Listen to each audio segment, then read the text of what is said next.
ಎಲ್ರಿಗೂ ನಮಸ್ಕಾರ. Welcome back to our YouTube channel. ತುಂಬ ದಿನದಿಂದ ವ್ಲಾಗ್ ಹಾಕಬೇಕು ಅಂತ ಅಂದ್ಕೊತಾ ಇದ್ವಿ.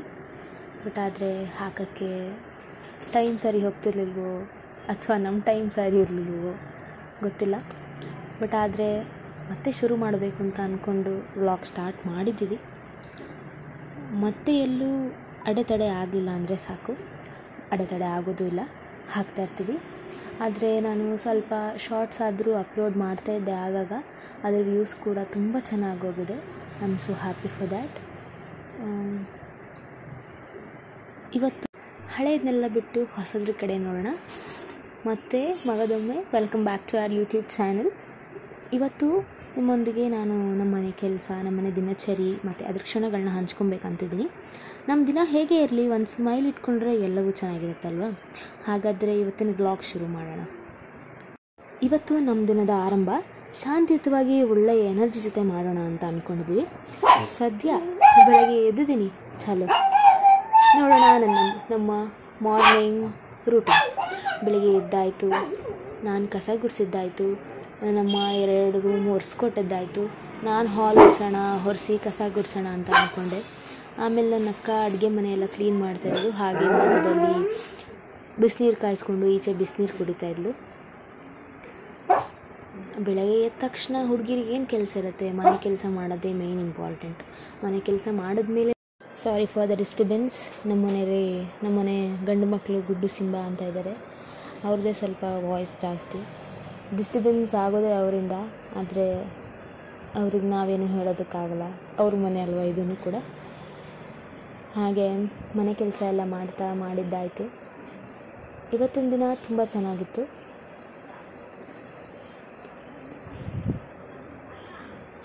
ಸ್ವಲ್ಪ ಎದ್ದಿದ್ದು ಲೇಟಾಗಿತ್ತು. ಬಟ್ ಆದರೂ ವ್ಲಾಗ್ ಅಪ್ಲೋಡ್ ಮಾಡಬೇಕಂತ ಅಂದ್ಕೊಂಡಿದ್ವಿ. ಮಾಡಲೇಬೇಕಿತ್ತಲ್ವಾ, ಸೊ ಮಾಡಿಬಿಡೋಣ ಅಂತ. ಇಟ್ಸ್ ಜಸ್ಟ್ ಶಾರ್ಟ್ ವಿಡಿಯೋ ಅಷ್ಟೇ. ತುಂಬ ಜಾಸ್ತಿ ಏನೂ ಹಾಕಿಲ್ಲ, ನಾವು ಸ್ವಲ್ಪನೇ ಹಾಕಿರೋದು. It does not make you bore. ನಮ್ಮ ಮನೇಲಿ ಮಕ್ಕಳಿರೋದ್ರಿಂದ ನಿನ್ನೆ ಬೆಳಗ್ಗೆ ಕಸ ಗುಡಿಸಿ ಮನೆ ಒರೆಸಿದ್ರೆ ನಾಳೆ ಆಗೋಷ್ಟರಲ್ಲಿ ಕಸ ಮಾಡಿ ರಂಪಾಟ ಮಾಡಿ ಮನೆಯೆಲ್ಲ ಗಲೀಜು ಮಾಡಿರ್ತಾರೆ. ಕಟ್ಟಾಕಿದರೆ ಪರವಾಗಿಲ್ಲ, ಇಲ್ಲ ಅಂತಂದರೆ ಬೆಳಗ್ಗೆ ಎದ್ದೇಳೋ ಅಷ್ಟರಲ್ಲಿ ಮನೆಯಾಗಿರೋದೇ ಇಲ್ಲ. ಗುಡ್ಡು ಅಂತ ಇದ್ದಾನೆ, ಅವನು ಸ್ವಲ್ಪ ಸಾಫ್ಟ್ ಇದ್ದಾನೆ. ಆಮೇಲೆ ಮಲ್ಕೊಂಡ್ರೆ ಬೆಳಗ್ಗೆ ನಮ್ಮ ಜೊತೆನೇ ಎದ್ದೇಳೋದು. ಬಟ್ ಆದರೆ ಸಿಂಬ ಅಂತಿದ್ದಾನೆ, ಎಲ್ಲೆಲ್ಲೇನಿರುತ್ತೆ ರಾತ್ರಿ ಎಲ್ಲ ಮಲಗೋದೇ ಇಲ್ಲ. ಎಲ್ಲ ತಡಕಿ ಎಲ್ಲೆಲ್ಲೇನಿದೆ ಎಲ್ಲನೂ ಹುಡುಕಿ ಎಲ್ಲನೂ ತೊಗೊಂಡು ಬಂದು ಅದನ್ನೆಲ್ಲ ಬಿಡಿಸಿ, ಅದನ್ನೆಲ್ಲ ಅರ್ಧದಲ್ಲಿ ಬಟ್ಟೆ ಏನಾರ ಸಿಕ್ತು ಅಂದರೆ ಎಲ್ಲ ತಿಂದು ಈ ಥರ ರಂಪಾಟ ಮಾಡ್ತಾರೆ. ಅಂತೂ ಇಂತೂ ಮನೆ ಒರೆಸೋದು ಸಹ ಮುಗಿತಾ ಬಂತು. ಮನೆ ಒರೆಸೋದಾದಮೇಲೆ ಗುಡ್ಡು ಸಿಂಬನ್ನ ಈಚೆ ಬಿಟ್ಟಿದ್ದೆ. ಬೆಳಗ್ಗೆ ಈಚೆ ಕರ್ಕೊಳೋಕ್ಕಾಗಿರಲಿಲ್ಲ, ಸೊ ಅವ್ರನ್ನ ಈಚೆ ಟೆರೆಸ್ಸಿಗೆ ಬಿಟ್ಟಿದ್ದೆ. ಅವ್ರು ಆಟ ಆಡ್ತಾಯಿದ್ರು. ಆದಮೇಲೆ ಅವ್ರನ್ನ ಒಳಗೆ ಕರ್ಕೊಂಬರ್ಬೇಕಾಗಿತ್ತಲ್ಲ, ಗೇಟೆಲ್ಲ ಹಾಕಿ ಯಾರೂ ಇಲ್ಲದೇ ಇರೋ ಸಮಯದಲ್ಲಿ ಕರ್ಕೊಂಡ್ಬರಬೇಕು, ಇಲ್ಲಾಂದರೆ ಬೇರೆ ಮನೆಯವ್ರಿಗೂ ಪ್ರಾಬ್ಲಮ್ ಆಗುತ್ತೆ. ಸೊ ಕರ್ಕೊಂಡು ಬಂದೆ. ಅವರಿಬ್ಬರು ಬಿಟ್ಟಿದ ತಕ್ಷಣ ಫುಲ್ ಖುಷಿಯಾಗಿಬಿಟ್ರು. ಚಿಕ್ಕವನು ಗುಡ್ಡು, ದೊಡ್ಡವನು ಸಿಂಬ. ನೋಡೋದಕ್ಕೆ ಚಿಕ್ಕವನ ಥರ ಕಾಣ್ತಾನೆ ಗುಡ್ಡು. ಬಟ್ ಆದರೆ ಸಿಂಬನ್ಕಿನ್ನ ಗುಡ್ಡುನೇ ದೊಡ್ಡವನು. ವಯಸ್ಸಲ್ಲಿ ಗುಡ್ಡುನೇ ನಮ್ಮ ಮನೆಗೆ ಫಸ್ಟ್ ಮಗ, ಸಿಂಬಾನೇ ನಮ್ಮ ಮನೆಗೆ ಚಿಕ್ಕ ಮಗ. ಇವತ್ತು ನಾನು ನಿಮ್ಮ ಜೊತೆಗೆ ದೇವ್ರ ಪೂಜೆ ಸಮಯ ಹಂಚಿಕೊಳ್ತಾ ಇದ್ದೀನಿ. ಪ್ರತಿದಿನ ದೇವರಿಗೆ ಧನ್ಯವಾದ ಹೇಳೋದು, ಶಾಂತಿಯುತವಾದ ದಿನದ ಪ್ರಾರಂಭವಾಗೋದು ಅನ್ನೋದರಲ್ಲಿ ಒಂದು ವಿಶೇಷತೆ ಇದೆ. ಬೆಳಗ್ಗೆ ಎದ್ದು ಫ್ರೆಶ್ ಆಗಿ ಮನೆ ಕೆಲಸ ಎಲ್ಲ ಆದಮೇಲೆ ಮೊದಲನೇ ಕೆಲಸ ದೇವ್ರ ಮನೆ ಕ್ಲೀನ್ ಮಾಡೋದು. ಪೂಜೆಗೆ ನಮ್ಮ ಮನೆ ಮುಂದೆನೇ ಹೂವು ಎಲ್ಲ ಸಿಗುತ್ತೆ. ದೇವರಿಗೆ ದಿನ ಅಲಂಕಾರ ಮಾಡಿ ಪೂಜೆ ಮಾಡಿ ಸ್ವಲ್ಪ ಹೊತ್ತು ಧ್ಯಾನ ಮಾಡಿದ್ರೆ ಸಾಕು. ದೇವ್ರನ್ನ ನೆನೆಸ್ಕೊಂಡ್ರೂ ಸಾಕು, ನಮ್ಮ ಮನಸ್ಸಲ್ಲಿ ಶಾಂತಿ ಸಿಗುತ್ತೆ. ಮನೆ ತುಂಬ ಪಾಸಿಟಿವ್ ಎನರ್ಜಿ ಇರುತ್ತೆ. ಯಾವಾಗಲೂ ಅಷ್ಟೇ, ನಾವು ದೇವ್ರನ್ನ ಬೇಡ್ಕೊಂಡ್ರೆ ಮಾತ್ರ ಸಾಲಲ್ಲ. ಅಥವಾ ದೇವ್ರ ಮೇಲೆ ನಾವು ಹಿಂಗೆ ಕೇಳ್ತಾ ಇದ್ದೀವಿ, ಇದನ್ನ ಕೊಡು ಅದನ್ನ ಕೊಡು, ಅದು ಮಾಡು, ಕಷ್ಟ ಕೊಡಬೇಡ, ಇದನ್ನೆಲ್ಲ ಕೇಳ್ಕೊಂಡ್ರೆ ಆಗಲ್ಲ. ನಾವು ಪಾಸಿಟಿವ್ ಆಗಿರಬೇಕು. ನಾವು ಎಲ್ಲವನ್ನೂ ಸಹ ಪಾಸಿಟಿವ್ ಆಗಿ ತೊಗೊಬೇಕು. ದೇವ್ರು ನಮಗೆ ಕಷ್ಟ ಕೊಡ್ತಾನೆ ಅಂತ ನಮ್ಮ ಕೈಯಲ್ಲಿ ಅದನ್ನ ಎದುರಿಸೋಕ್ಕಾಗಲಿಲ್ಲ ಅಂದರೆ ದೇವ್ರು ನಮಗೆ ಕಷ್ಟ ಯಾಕೆ ಕೊಡ್ತಾನೆ? ದೇವ್ರನ್ನ ಯಾವತ್ತೂ ನಾವು ಕಷ್ಟ ಕೊಡಬೇಡ ಅಂತ ಯಾವತ್ತೂ ಕ್ವೆಶ್ಚನ್ ಮಾಡೋಕ್ಕಾಗಲ್ಲ. ಅಟ್ಲೀಸ್ಟ್ ಕಷ್ಟನ ಎದುರಿಸೋ ಶಕ್ತಿ ಆದರೂ ಕೊಡಪ್ಪ ಅಂತ ಕೇಳ್ಕೊಬೋದು ಅಷ್ಟೆ. ದಿನಾ ದೇವ್ರಿಗೆ ಅಲಂಕಾರ ಮಾಡೋದೇ ಒಂದು ಖುಷಿ, ಅದರಲ್ಲಿರೋ ನೆಮ್ಮದಿ ಬೇರೆ ಎಲ್ಲೂ ಇಲ್ಲ. ಮುಂದೆ ಈಗ ಹೊಸ್ಲಿಗೆ ಅರಿಶಿನ ಕುಂಕುಮ ಹಚ್ಚಿ ರಂಗೋಲಿ ಬಿಡುವ ಸಮಯ. ಬಾಗಿಲು ತೊಳೆದಿದ್ದ ತಕ್ಷಣವೇ ಹೊಸ್ಲಿಗೆ ಅರಿಶಿನ ಹಚ್ಚಿ ಅದ್ರ ಮೇಲೆ ಅರಿಶಿನ ಕುಂಕುಮ ಇಟ್ಟರೆ ತುಂಬ ಶ್ರೇಷ್ಠ ಅಂತಾರೆ. ಯಾವುದೇ ನೆಗೆಟಿವ್ ಎನರ್ಜಿ ಮನೆಯೊಳಗಡೆ ಬರೋದಕ್ಕೆ ಅದು ಅವಕಾಶ ಮಾಡಿಕೊಡಲ್ಲ ಅಂತಾರೆ. ಸೊ ನಮ್ಮ ಮನೇಲಿ ಕೂಡ ಹಾಗೆಯೇ. ನಮ್ಮ ಮನೇಲಿ ಯಾರೇ ಬಂದ್ರೂ ರಂಗೋಲಿ ಎಷ್ಟು ಚೆನ್ನಾಗಿ ಬಿಟ್ಟಿದ್ದಾರೆ ನಿಮ್ಮ ಮಕ್ಕಳು ಅಂತ ನಮ್ಮ ಅಮ್ಮಂಗೆ ಎಲ್ಲರೂ ಕಾಂಪ್ಲಿಮೆಂಟ್ ಮಾಡ್ತಿರ್ತಾರೆ. ನಾನು ಅಷ್ಟು ಚೆನ್ನಾಗಿ ಬಿಡ್ತೀನೋ ಇಲ್ವೋ ನಂಗೆ ಗೊತ್ತಿಲ್ಲ, ಬಟ್ ಆದರೆ ನನ್ನ ಅಕ್ಕ ತುಂಬ ಚೆನ್ನಾಗಿ ರಂಗೋಲಿ ಬಿಡ್ತಾಳೆ. She is very good in rangoli. So rangoli ನೋಡ್ಕೊಂಡು ಬನ್ನಿ. ಹೇಗಿದೆ ಅಂತ ಕಮೆಂಟ್ ಬಾಕ್ಸಲ್ಲಿ ಸಹ ಕಮೆಂಟ್ ಮಾಡಿ. ಶಾರ್ಟ್ಸಿಗೆ ಸಹ ಅಪ್ಲೋಡ್ ಮಾಡಿರ್ತೀನಿ. ನಿಮ್ಮ ಲೈಕ್ ಮಾಡಿ, ಶೇರ್ ಮಾಡಿ, ಎಲ್ಲವೂ ಸಹ ನಮ್ಗೆ ಇಂಪಾರ್ಟೆಂಟ್ ಆಗುತ್ತೆ.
ಪೂಜೆ ಮಾಡುವಾಗ ಸುಗಂಧಿನೋ ಅಥವಾ ಸಾಂಬ್ರಾಣಿ ಧೂಪನೋ ಯಾವುದಾದ್ರೂ ಹಚ್ಚಿಟ್ರೆ ಅದರ ಸುಗಂಧ ತುಂಬ ಚೆನ್ನಾಗಿರುತ್ತೆ. ಅದರಿಂದ ಪಾಸಿಟಿವ್ ಎನರ್ಜಿ ಬರುತ್ತೆ. ಈಗ ದೀಪ ಹಚ್ಚಿದ ಮೇಲೆ ಧೂಪದ ಸುಗಂಧಿತವಾದ ವಾಸನೆಯಿಂದ ಮನೆಯಲ್ಲೆಲ್ಲ ಪವಿತ್ರವಾದ ವಾತಾವರಣ. ಒಂದು ಸಣ್ಣ ಶ್ಲೋಕ ಹೇಳಬೇಕನ್ನಿಸ್ತದೆ, ಹೇಳ್ತೀನಿ. ಶುಭಂ ಕರೋತಿ ಕಲ್ಯಾಣಂ ಆರೋಗ್ಯಂ ಧನ ಸಂಪದಂ. ಈ ಶಬ್ದಗಳಿಂದ ಮನಸ್ಸು ಶುದ್ಧವಾಗುತ್ತೆ, ಮನೆಯಲ್ಲಿ ಪಾಸಿಟಿವ್ ತುಂಬುತ್ತೆ. ನೀವು ಕೂಡ ನಿಮ್ಮ ಮನೆಯಲ್ಲಿ ದಿನ ಪೂಜೆ ಮಾಡ್ತೀರಾ ಅಂತ ಭಾವಿಸಿದ್ದೀನಿ. ದಿನ ಪೂಜೆ ಮಾಡೋದ್ರಿಂದ ಮನೆಯೆಲ್ಲ ಪಾಸಿಟಿವ್ ಆಗಿರುತ್ತೆ, ಎಲ್ಲವೂ ಕೂಡ ಪಾಸಿಟಿವ್ ಆಗಿ ನಮಗೆ ಕಾಣಿಸುತ್ತೆ. ಪೂಜೆ ನಂತರ ಸ್ವಲ್ಪ ಧ್ಯಾನ ಮಾಡ್ತೀವಿ. ಇದು ನಮ್ಮದಿಂದ ಶಾಂತಿಯುತ ಭಾಗ. ಇಷ್ಟು ಸಮಾಧಾನ, ಇಷ್ಟು ನೆಮ್ಮದಿ ಬೇರೆ ಎಲ್ಲಿಯೂ ಸಿಗಲ್ಲ. ಇಷ್ಟು ಸಮಯ ಆದರೂ ದೇವರೊಂದಿಗೆ ನಾವು ಕಳೆಯೋದು ನಮ್ಮ ಪಾಲಿಗೆ ತುಂಬ ಮುಖ್ಯವಾಗಿರುತ್ತೆ. ಇವತ್ತು ಶನಿವಾರ ಆಗಿರೋದ್ರಿಂದ ಹನುಮಾನ್ ಚಾಲೀಸ ಪಠಣೆ ಮಾಡೋಣ ಅಂತ ಅಂದ್ಕೊಂಡಿದ್ವಿ ನಾವು ನಮ್ಮ ಅಕ್ಕ. ಸೊ 11 ಬಾರಿ ಹನುಮಾನ್ ಚಾಲೀಸ ಹೇಳ್ಕೊಂಡ್ವಿ. 11 ಸಾರಿ ಹೇಳ್ಕೊಳ್ಳೋ ಅಷ್ಟು ನಾನು ರೆಕಾರ್ಡ್ ಮಾಡೋಕ್ಕಾಗಲಿಲ್ಲ, ಸ್ವಲ್ಪ ಮಾತ್ರ ನಾನು ರೆಕಾರ್ಡ್ ಮಾಡಿರೋದು. ನಾನು ಪೂಜೆ ಮಾಡಬೇಕಾಗಿತ್ತು, ನನ್ನ ಅಕ್ಕ ಮಾಡಿ ಮುಗಿಸಿದ್ಲು. ನಾನು ಪೂಜೆ ಮಾಡೋವರೆಗೂ ನಮ್ಮ ಅಕ್ಕ ಕಾಯ್ತಾಯಿದ್ಲು.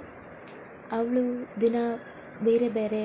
ದಿನವೂ ಒಂದೊಂದು ಮಂತ್ರ ಹೇಳ್ಕೊತಾಳೆ, 108 ಬಾರಿ. ಅದನ್ನ ಅವಳು ಮಾಡ್ತಾಯಿದ್ಲು. ನಾನು ಪೂಜೆ ಮಾಡೋಕ್ಕೆ ಹೋಗಿದ್ದೆ. ಪೂಜೆ ಮಾಡಿ ಬಂದಾದಮೇಲೆ 11 ಸರ್ತಿ ಹನುಮಾನ್ ಚಾಲೀಸ ಹೇಳ್ಕೊಂಡ್ವಿ. ಹನುಮನನ್ನು ಅಥವಾ ಆಂಜನೇಯನನ್ನು ನಾವು ನಮ್ಮ ಮನಸ್ಪೂರ್ವಕವಾಗಿ ಹನುಮಾನ್ ಚಾಲೀಸ ಹೇಳ್ಕೊಂಡ್ರೆ ನಾವು ಕೇಳಿದ್ದೆಲ್ಲ ಈಡೇರಿಸ್ಕೊಡ್ತಾನೆ ಅಂತ ನಮ್ಮ ಅನಿಸಿಕೆ. ಇನ್ನೊಂದು ಸಹ ಅಭ್ಯಾಸ ಮಾಡ್ಕೊಂಡಿದ್ದೀವಿ. 9 ಅಕ್ಕಿ ಕಾಳುಗಳನ್ನ ಕೈಯಲ್ಲಿಟ್ಕೊಂಡು ಸಂಕಲ್ಪ ಮಾಡಿಕೊಂಡು ಆಂಜನೇಯನ ನೆನೆಸ್ಕೊಂಡು ಆಂಜನೇಯನ ಮುಂದೆ ಇಟ್ಟರೆ ಅವನು ನಮ್ಮ ಆಸೆ ಆಕಾಂಕ್ಷೆಗಳನ್ನು ಈಡೇರಿಸ್ತಾನೆ. ಇಷ್ಟ ಆಯ್ತು ಇವತ್ತಿನ ಪೂಜೆ. ಇಂತಹ ಸರಳ ದಿನದಲ್ಲಿ ಭಕ್ತಿ ತುಂಬಿದ ಕ್ಷಣಗಳು ನಮ್ಮ ಜೀವನದಲ್ಲಿ ತುಂಬ ದೊಡ್ಡ ಶಕ್ತಿ ಕೊಡ್ತವೆ. ಕಾಲು ತೊಳೆದಿದ್ದೆಲ್ಲ ಆದಮೇಲೆ ನಮ್ಮಮ್ಮ ನಮ್ಮ ಅಕ್ಕ ಇಬ್ಬರೂ ಎಳ್ಬತ್ತಿ ತೊಗೊಳಕ್ಕೆ ಹೋಗಿದ್ದರು. ನಮ್ಮಮ್ಮ ನಮ್ಮ ಅಕ್ಕ ಇಬ್ಬರೂ ಎಳ್ಬತ್ತಿ ಹಚ್ತಾಯಿದ್ರು. ನಾನು ಅವ್ರಿಗೋಸ್ಕರ ಕಾಯ್ತಾಯಿದ್ದೆ ಈಚೆನೆ. ದೇವಸ್ಥಾನ ಹೀಗಿತ್ತು, ರಶ್ ಇತ್ತು, ಬಟ್ ಆದರೂ ಪರವಾಗಿಲ್ಲ, ದೇವ್ರನ್ನ ಅಟ್ಲೀಸ್ಟ್ ನೋಡಿದ್ರೆ ಆದರೂ ಸಾಕು. ಈಚೆ ಆಂಜನೇಯ ದೇವಸ್ಥಾನ ಮುಗಿಸ್ಕೊಂಡು ಪ್ರಸಾದ ಕೊಟ್ಟಿದ್ರು, ತೊಗೊಂಡು ಸೀದಾ ಮನೆಗೆ ಬಂದ್ವಿ. ಮನೆಗೆ ಬಂದಾಗಲೇ ತುಂಬ ಲೇಟಾಗಿತ್ತು, ಅಂದರೆ ಹತ್ತತ್ರ ಮಧ್ಯಾಹ್ನ ಆಗ್ತಾಯಿತ್ತು.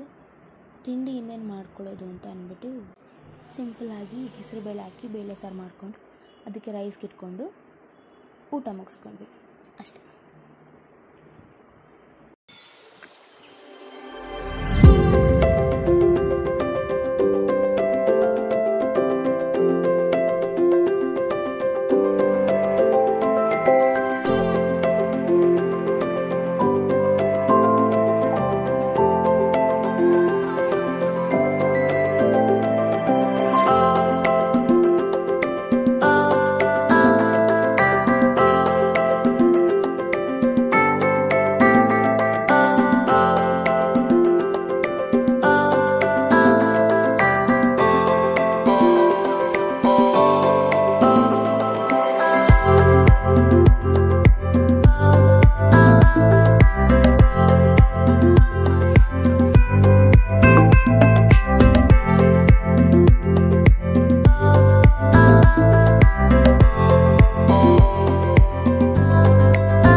ಸಾಂಬಾರಿಗೆ ಒಗ್ಗರಣೆ ಎಲ್ಲ ಹಾಕಿ ಸಾಂಬಾರು ಆಯಿತು. ಆ್ಯಂಡ್ ಪಕ್ಕದಲ್ಲೇ ಸಹ ರೈಸ್ಗೆ ಇಟ್ಟಿದ್ದೆ, ರೈಸು ಕೂಡ ಆಯಿತು. ಇವತ್ತಿನ ವ್ಲಾಗ್ ಇಷ್ಟ ಆಗಿತ್ತು. ಇವತ್ತು ಬೆಳಗ್ಗೆಯಿಂದ ಒಂದು ಪೀಸ್ಫುಲ್ ಸ್ಟಾರ್ಟ್ ಆಗಿತ್ತು, ಅಂದರೆ ಉಳಿದ ದಿನಾನು ಫುಲ್ ಪಾಸಿಟಿವ್ ಆಗಿರುತ್ತೆ. ಇಷ್ಟ ಆಯಿತು ಇವತ್ತಿನ ವ್ಲಾಗ್. ನಿಮ್ಗೆ ಇಷ್ಟ ಆಯಿತಾ? ಹೆಚ್ಚು ವೀಡಿಯೋಗಳಿಗಾಗಿ ನಮ್ಮ ಚಾನಲ್ನ ಸಬ್ಸ್ಕ್ರೈಬ್ ಮಾಡಿ ಮತ್ತು ಕಮೆಂಟ್ನಲ್ಲಿ ನಿಮ್ಮ ರಿವ್ಯೂ ಹೇಳಿ. ಮತ್ತೆ ಶೀಘ್ರದಲ್ಲಿ ಸಿಗ್ತೀನಿ ತಕ್ಷಣ ಹೊಸ ವಿಡಿಯೋ ಜೊತೆಗೆ. Thank you. ವಿಡಿಯೋ ನೋಡೋದು ಮರಿಬೇಡಿ. ಹಾಗೆ ಪಕ್ಕದಲ್ಲಿರೋ ಬೆಲ್ ಐಕಾನ್ ಪ್ರೆಸ್ ಮಾಡಿ ನೆಕ್ಸ್ಟ್ ವಿಡಿಯೋ ನೋಟಿಫಿಕೇಷನ್ಗಾಗಿ.